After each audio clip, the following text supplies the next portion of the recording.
नमस्कार दोस्तों, मैं राघवेंद्र सोलंकी तक्षशिला बुंदेलखंड में एक बार फिर आपका स्वागत करता हूं। ठीक है, आज अपना प्रमुख टॉपिक है यहाँ से आपका संविधान के जो आपके अधिनियम है उनसे कुछ टॉपिक लिए गए हैं। तो अपना आज का प्रमुख टॉपिक है संविधान मानवाधिकार संरक्षण अधिनियम 1993। ठीक है, यहाँ से क्वेश्चन पूछे जाते हैं।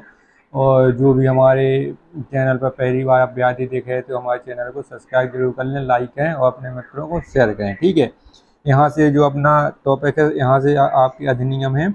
अधिनियम में आपके क्वेश्चन पूछे जाते हैं। 93 वाला जो मानवाधिकार अधिनियम ये जो पूछा जाता है कब चालू हुआ, इसके कार्य क्या है। तो ठीक है, आइए चलते हैं। इस अधिनियम का नाम मानव अधिकार संरक्षण अधिनियम 1993। ठीक है, इसके बाद आगे चलते हैं। इसमें क्या है, भारत में मानव अधिकार संरक्षण अधिनियम को 8 जनवरी 1994 को अधिनियमित किया गया था।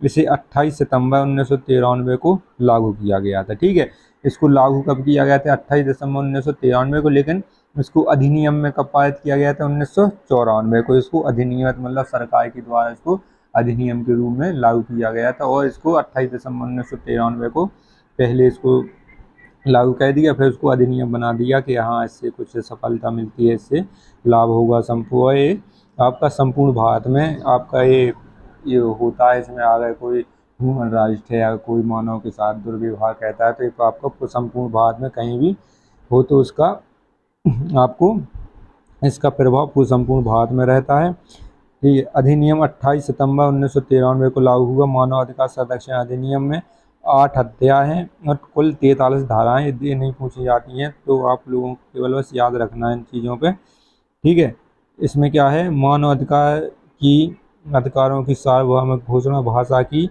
सभी पुरुषों को समान बताया गया। ठीक है,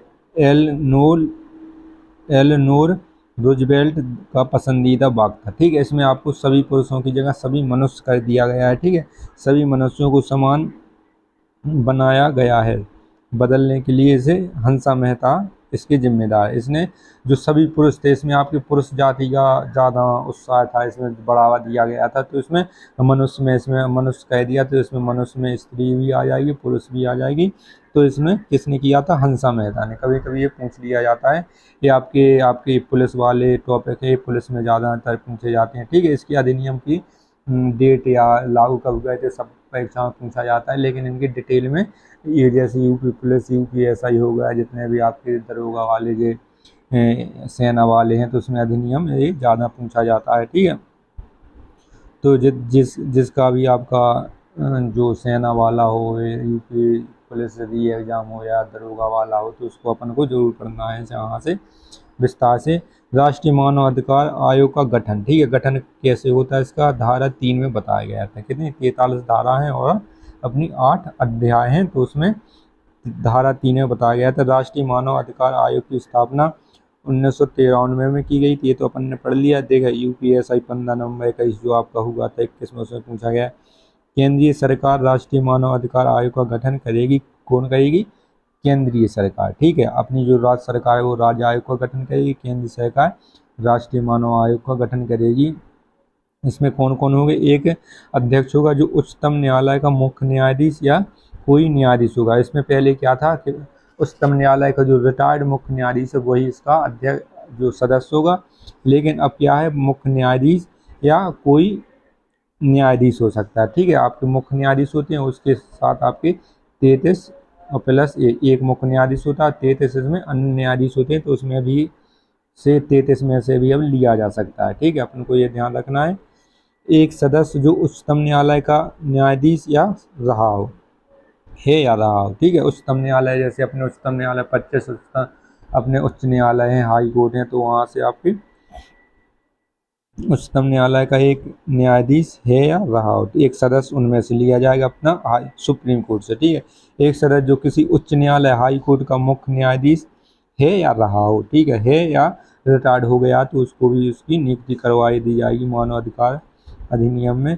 इसमें आपके 3 सदस्य जिनमें कम से कम एक सदस्य महिला हो, आपके 3 सदस्य इसमें चुने जाएंगे। इसमें एक महिला होगी और 2 आपके पुरुष हो सकते हैं। ठीक है, होगी ऐसे जिन्हें मानवाधिकार से संबंधित विषयों का ज्ञान या व्यवहार व्यवहारिक अनुभव, ठीक है, जो मानव अधिकार के बारे में जानते हो कि इसका दुरुपयोग कब होता है, इसका हनन कब होता है मानव अधिकारों का, तो इसके बारे में जानकारी रखती हो, कानून की जानकार हो, तो उन्हें इसका सदस्य बनाया जा सकता है। इसमें एक महिला जरूरी है, ठीक है।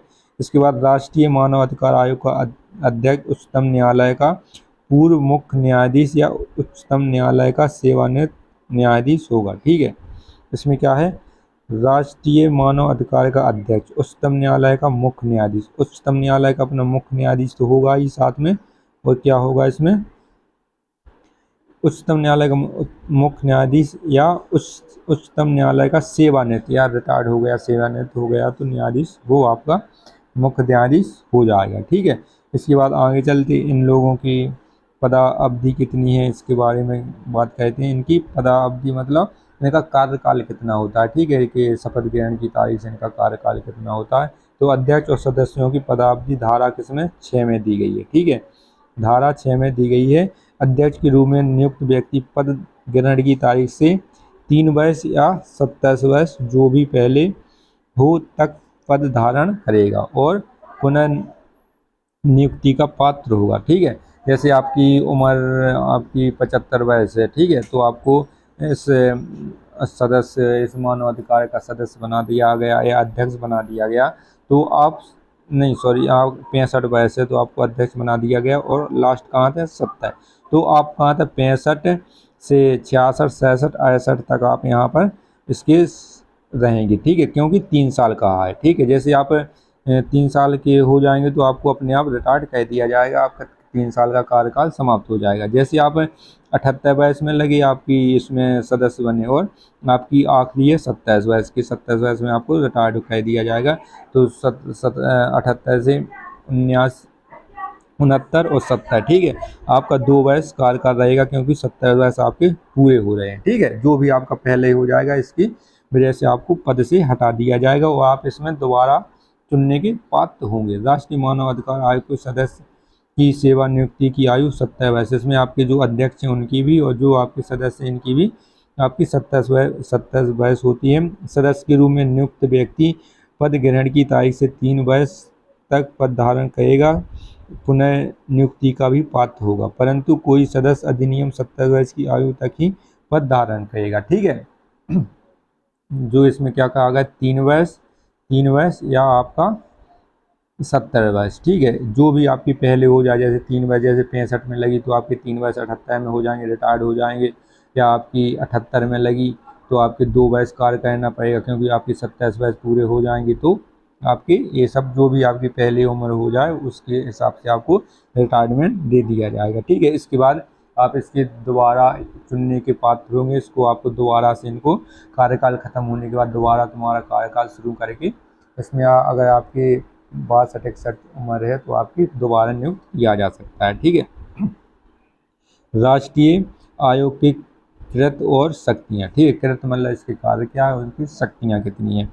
राष्ट्रीय मानव अधिकार संरक्षण अधिनियम 1993 की धारा 12 के माध्यम से राष्ट्रीय मानव अधिकार आयोग को स्वतः संज्ञान लेने की शक्ति प्रदान की गई है, ठीक है। ये स्वतः संज्ञान ले सकता है, किसी की जरूरत नहीं पड़ती इसको कि हमें जब तक रिपोर्ट ना करो, तो इसको अगर लगता है कि इस किसी का उपयोग हो रहा है, किसी का शोषण हो रहा है मानव अधिकारों का, तो ये अपने स्वतः संज्ञान ले सकता है, ठीक।